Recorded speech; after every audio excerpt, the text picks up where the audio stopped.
ओम वासुदेवाय नमः। देवउठनी एकादशी व्रत कथा। एक राजा के राज्य में सभी लोग एकादशी का व्रत रखते थे। प्रजा तथा नौकर चाकरों से लेकर पशुओं तक का एकादशी के दिन अन्न नहीं दिया जाता था। एक दिन किसी दूसरे राज्य का एक व्यक्ति राजा के पास आकर बोला कि महाराज कृपा करके मुझे नौकरी पर रख ले।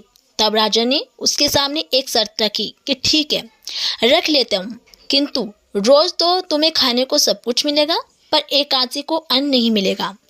उस व्यक्ति ने उस समय हाँ कर ली, पर एकादशी के दिन जब उसे फलाहार का सामान दिया गया तो वह राजा के सामने जाकर गिड़गिड़ाने लगा, महाराज, इससे मेरा पेट नहीं भरेगा, मैं भूखा ही मर जाऊंगा, मुझे अन्न दे दो। राजा ने उसे शर्त की बात याद दिलाई, पर वह अन्न छोड़ने को राजी नहीं हुआ। तब राजा ने उसे आटा, दाल, चावल आदि दिए। वह नित्य की तरह नदी पर पहुंचा और स्नान कर भोजन पकाने लगा। जब भोजन बन गया तो वह भगवान को बुलाने लगा, आओ भगवान, भोजन तैयार है। उसके बुलाने पर पीताम्बर धारण किए भगवान चतुर्भुज रूप में आ पहुँचे तथा प्रेम से उसके साथ भोजन करने लगे।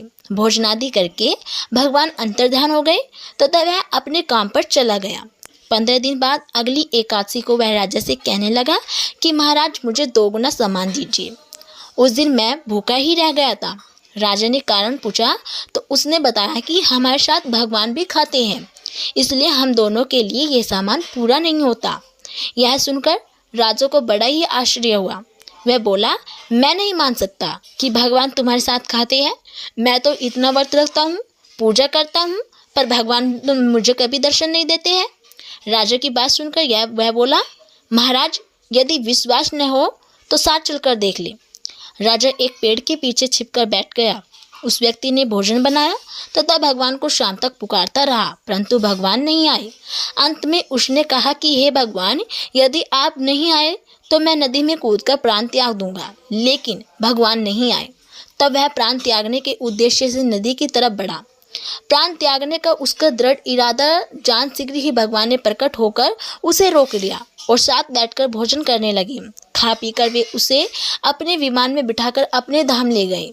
यह देख राजा ने सोचा कि व्रत उपवास से तब तक कोई फायदा नहीं होता जब तक मन शुद्ध न हो।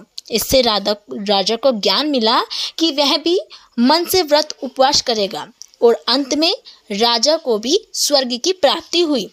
तो दोस्तों, अगर आपको हमारी ये कहानी अच्छी लगी हो तो वीडियो को लाइक और चैनल को सब्सक्राइब करना ना भूलें।